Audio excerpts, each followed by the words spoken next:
Alrighty, first look at Triumvirate WoW. In no particular order, this is what the town invasions look like. When you hear this drum beat, that means that an invasion is incoming. Usually starts 2 minutes before the invasion. And I am glad that they added this, because this takes team play.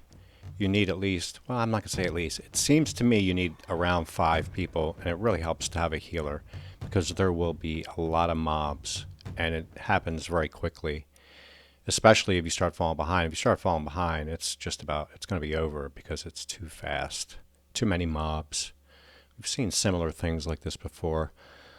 I thought that this happening once every hour was too much, but then when I thought about it, the speed with which people level once every hour is probably just about right, because you can do it once or twice in the zone you're in and then move on to the next zone. And I'll show a list of all the different zones that they put these town invasions in. Pretty much all of your major hubs, you're going to see one of these invasions. And at the end of the invasion, well, the mobs slowly get more difficult, and you'll see some interesting mobs, and then the last one will be the boss, and that's how you get your loot. You don't have to be in the group. It helps to be in a group with a healer, but you don't have to be in a group, and you don't have to be the one that tagged it. Anybody can tag the boss at the end and get your loot.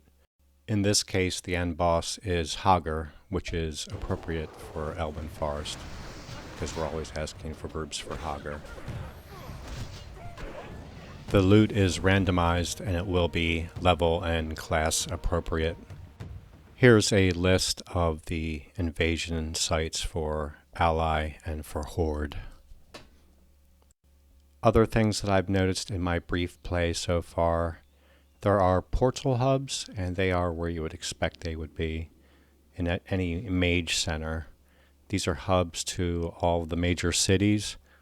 I can't say whether I like this or not.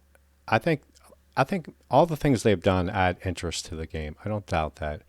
I just don't think I'm a plus guy. I'm not much into plus. This is a lot extra for me.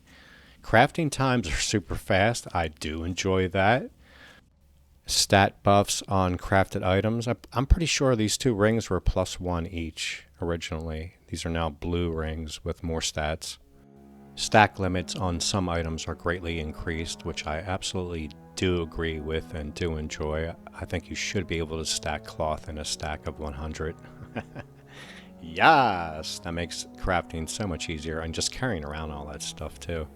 There are rare bosses or rare mobs all over the place. I think they've overdone this. There's too many of them, and of the same one. Like each zone will have a couple of rares, and they'll have it several times.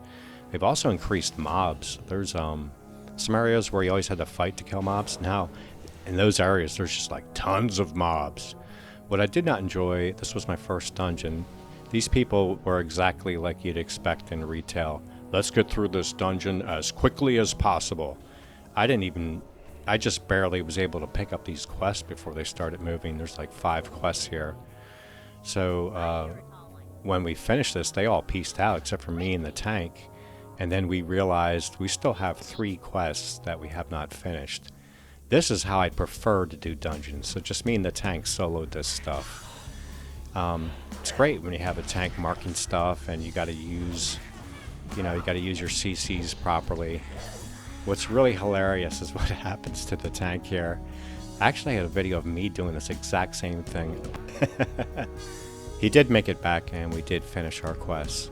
So in the end, I absolutely highly recommend this server to people that love the plus. It appears to me that the population, which is very low at this point, is going to slowly grow just like Nostrum did. And I think both of these servers may have a bright future. I recommend it.